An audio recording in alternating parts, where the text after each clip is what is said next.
যে হ্যাঁ আমরা বাই রুটে ইউরোপ নিয়ে যাই, ঠিক আছে, এত দিনের ভিতরে আপনি যেতে পারবেন, এত দিন লাগবে, এতটা গেম করতে হবে, ঠিক আছে।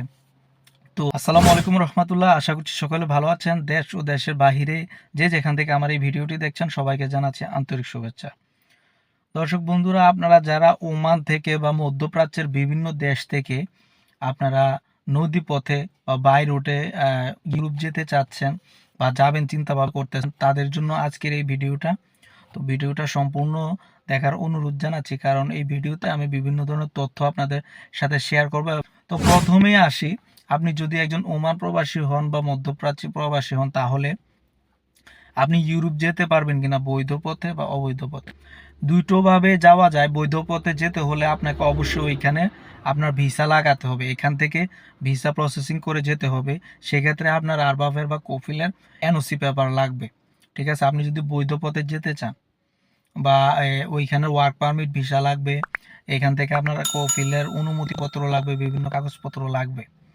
এটা হলো বৈধ পথে যাওয়ার প্রক্রিয়া। আর আপনি যদি অবৈধ পথে যান, সেক্ষেত্রে আমাদের বাংলাদেশি কিছু দালাল চক্র আছে, এখান থেকে আপনাদেরকে বিভিন্ন মেসেঞ্জারের মাধ্যমে বা ফেসবুকের মাধ্যমে আপনাদেরকে জানানোর চেষ্টা করে যে হ্যাঁ আমরা বাই রুটে ইউরোপ নিয়ে যাই, ঠিক আছে, এত দিনের ভিতরে আপনি যেতে পারবেন, এত দিন লাগবে, এতটা গেম করতে হবে, ঠিক আছে।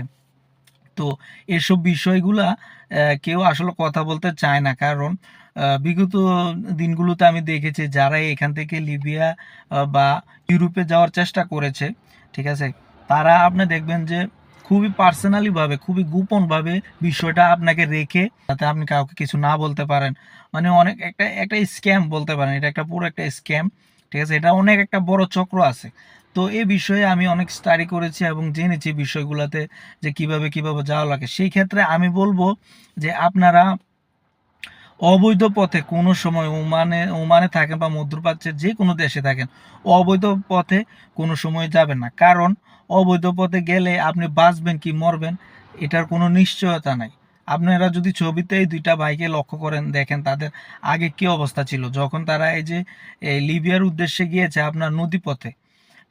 সেই কালে তারা যখন গিয়েছে তাদের চেহারাটা কি ছিল, আর বর্তমান তারা এই যে ওইখানের যেই দালাল চক্র আছে যারা তাদেরকে অপহরণ করে রেখেছিল এতদিন, এখন তারাও সেখান থেকে মুক্তি পেয়েছে, তাদের এখন বর্তমান অবস্থাটা দেখেন, ঠিক আছে। নাইলে কিন্তু যে অবস্থা হয়েছে আপনারা দেখতে পারতেছেন যে তারা বেঁচে আছে, যে এটাই বেশি আলহামদুলিল্লাহ আল্লাহর কাছে।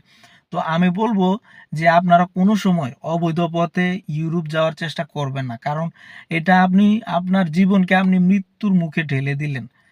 আপনি নিজের ইচ্ছায় আপনি মৃত্যুর মুখে ঢলে পড়লেন যদি আপনি অবৈধ পথে আপনার ইউরোপে যেতে চান, যেটাকে আমরা বাই রুট বলি, ঠিক আছে। এই কাজ কখনো করবেন না।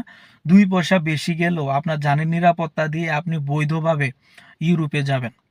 তো আমি আশা করছি আপনাদেরকে বুঝাতে পেরেছি বিষয়গুলো। আপনারা যদি আরও বিস্তারিত জানতে চান তাহলে অবশ্যই আমাকে কমেন্ট করবেন, আমি আপনাদেরকে বিস্তারিত ভিডিওতে আলোচনা করার চেষ্টা করব। তো সবাই ভালো থাকবেন, সুস্থ থাকবেন, আল্লাহ হাফেজ।